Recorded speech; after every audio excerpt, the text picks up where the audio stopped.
Good morning, ladies and gentlemen, David here, and welcome back to another Everything That We Know So Far video about an upcoming RPG, and this one is for Etrian Odyssey VII / the next Etrian Odyssey game, because Nexus is a mainline game according to ATLUS, so I'm considering Etrian Odyssey VII to be the next game in the series, right? And what I want to do today is I want to go over the research that I did to gather all the information, all the interesting information that we have on Etrian Odyssey VII, or the next Etrian game, because ATLUS has been very silent about the game, but they still gave us little info here and there throughout the years, so I gathered everything in one spot, one video, for you guys to know everything that you need to know about the game before it gets officially announced and revealed in a gameplay format.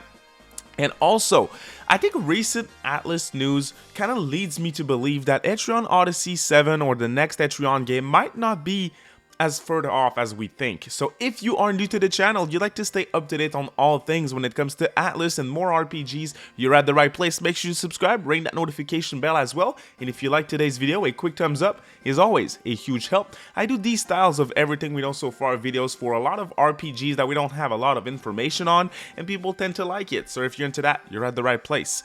Now, before we get into the swing of things, I am currently running a giveaway for a copy of SMT5 Vengeance on the platform of your choice. So if you want to enter, make sure you comment with your platform of choice for the giveaway of SMT5 Vengeance, and make sure you are subscribed to the channel and you're eligible to enter. The winner will be picked next week. So as far as I'm aware, the first time that ATLUS talked about Etrian Odyssey VII / their next game in the series is through a survey that was sent to fans in March of 2021. Now, ATLUS is well known for their surveys. They like to do surveys every now and then, and generally speaking, when they mention something in a survey, it's because they're doing research for, let's say, an upcoming project. SMT3 Nocturne HD Remastered is a game that ATLUS explicitly said that they chose to remaster because of survey results. So we have an example of a question where they asked on their survey, when the following game sequel / numbered title is released, which would you play for which device? And then they ask about, PS4, PSVR, PS5, Switch, etc. But what's interesting is they're asking for either the Etrian Odyssey series, Persona series, or SMT series, which clearly that means at this point, when that was shown to us in 2021, in March of 2021, it was for Etrian Odyssey VII, or the 7th game in the Etrian series, Persona 6, and SMT5, because that SMT5 wasn't out back then, / the next SMT installment. So that is the first time that ATLUS acknowledged that Etrian Odyssey VII, or the next game in the series, is a thing. Then we have to go and move to July of 2021, where the series managing director Naoto Hiroka spoke with Famitsu and told him this, quote, "We haven't settled on a time frame, but we'd like to provide further information on the new Etrian Odyssey project announced a few years ago. Aside from that, we're working on another big project that we think will come as a surprise. It's frustrating, I really want to tell you about it." And then he laughs, "But please wait a little longer for the formal announcement." That was 3 years ago as of the time of recording this video, and obviously, you'll see, we didn't get much information after that. Now we have to go to February of 2023 for ATLUS to mention the game again, and that's when ATLUS hosted a commemorative live stream for the Etrian Odyssey Origins Collection announcement. And it was mentioned at that time that it will still take quite some time to develop a new entry, or the next entry in the Etrian Odyssey series, because they are facing issues in development because of the transition from 2-screen, which is what they're used to work with the Nintendo DS and then the Nintendo 3DS, to 1-screen with all other platforms, all other modern platforms. Now, with Etrian Odyssey Origins Collection, I reviewed the first game in that trilogy. If you want to check it out, it's on my channel. I reviewed the Switch version. It works really well on one screen. They figured it out at this point. But that is for a game that released last year in 2023, and as they're saying, it took them quite some time to figure out one-screen gameplay, and that was for ports that were specifically made for a dual-screen system. Now, Etrian Odyssey VII is a game that was made for one screen at this point, or they're making it for one screen, so that's what they're currently trying to figure out. Now, a year after, in February of this year, Director Shigeo Komori appeared in a SMT5 Vengeance Spotlight live stream on the official ATLUS channel in Japan, and he basically had this to say. 討伐するものと討伐されるもの、その関係図をアトラス独自に解釈して描くことがベンジェンスの骨子となりました。実は新女神転生5前作では牛神、角を持つ神の視点で世界を作るということに注目して、作った作品でした。ですのでベンジェンスでは蛇神、虐げられた側の復讐譚という視点で、お話を構成しております。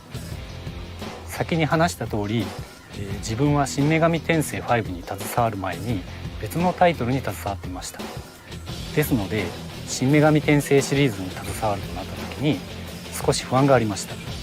It's not much, but it's basically a little something that I wanted to share with you guys, saying that, hey, the director of the series was stopped from development in 2019 to work on SMT5's development. So clearly, they paused the development for Etrian Odyssey, and that is interesting to hear. It also explains why we haven't seen the game at this point, if you ask me. Now, when it comes to the information that we currently have on Etrian Odyssey VII, that's the info that we have. It's very little, I'm fully aware of that. Again, I do ATLUS news constantly on my channel, updates here and there every now and then when ATLUS talks about a project, so whenever they mention Etrian Odyssey, I'll be first in line to cover it, so make sure you ring that notification bell if you want to stay up to date. Now, I really do think that we're about to see the game, like I think an official announcement is imminent because the game is probably releasing kind of soon. I'm thinking next year probably for Etrian, and that's because ATLUS, when they're getting ready to release a certain game or when a certain game is hot, they're going to share it through marketing. Now, obviously, there hasn't been any type of marketing for Etrian Odyssey VII, but there's a little something that I spotted that felt extremely odd to me when I first noticed it. It's in April of this year, so 2 months ago, there was a Metaphor ReFantazio showcase that was hosted on the official ATLUS channel, and you can see that there was one item in the inventory of the gameplay clip that we're looking at, and it's an item that a lot of you guys will clearly recognize from Etrian Odyssey. It's an item called Ariadne's Treads. I'm sorry for my pronunciation, but that is a usable item in the Etrian Odyssey series that allows you to wrap back to a previous town when you're in a dungeon. And that to me was like, wow, that's clearly a reference to Etrian, which doesn't mean much, which is what you're gonna tell me, and you're probably right, but there's something else that actually means something, if you ask me, and it's if you look at the DLC for Metaphor ReFantazio, there's DLC costumes. Now you're gonna tell me, what, David, you're a stupid ass. There's DLC costumes for every single ATLUS release at this point. You're not wrong. But what's interesting is whenever there's ATLUS costumes, it's always the same costumes. Persona 3, Persona 4, Persona 5, SMT4, 4 Apocalypse, Nocturne. Those are the costumes. If you look at the DLC costumes for Metaphor ReFantazio, there's an odd one. There's a DLC costume that series never has costumes in other entries. Why is it in Metaphor? Probably because an entry is coming soon in that series. There is a costume for the hero class in Etrian Odyssey Nexus that is purchasable and obtainable in Metaphor ReFantazio, ATLUS's next big thing, the next big game from ATLUS after Vengeance, which comes out in October. There has to be a reason, right? Nexus came out years ago at this point. Etrian Odyssey, at the moment, as of the time of recording this video, is everything but relevant. The only other thing that we got is the Origins collection, which was last year. So there's no relation, there's no link to be made between Etrian Odyssey Origins collection and that costume DLC. To me, the only link that we can make is, hey, if there's a costume for Etrian Odyssey Nexus in Metaphor ReFantazio, it means that ATLUS wants us to say, oh, what is that costume from? It's from Etrian Odyssey. What the hell is Etrian Odyssey? I don't know. Oh, there's a game that came out in 2018 called Nexus, in 2019, if I recall correctly. I'm sorry. If there is a reveal for Etrian Odyssey 7 beforehand, that makes more sense now, because, oh, that is from the game that is about to come out. That is the hero class from Etrian Odyssey VII, which I just saw, which just got revealed at Tokyo Game Show 2024 in September. Who knows? Obviously, I'm just speculating, but to me, the fact that there is a costume in that game for Etrian, and there's no costume for Etrian in, let's say, SMT5 Vengeance, or there wasn't any in Reload and Tactica last year or anything, nothing. But now, when there's no news for Etrian, there's a costume. People call me a dumbass with actual expectations. I might be dreaming here, but to me, this is a hint. This is a marketing hint that something is about to happen, and I clearly would not be surprised, and I wouldn't be shocked at all if Etrian Odyssey VII or the next Etrian game gets revealed before Metaphor ReFantazio releases in October. And I'm very excited for it because Etrian, from what I've played, is really dope, and I'm definitely looking forward to playing some more. So I hope you guys enjoyed today's video. Don't forget to comment with your platform of choice if you're a subscriber and you want to enter the SMT5 Vengeance giveaway. Otherwise, you have a great day, y'all. Bye.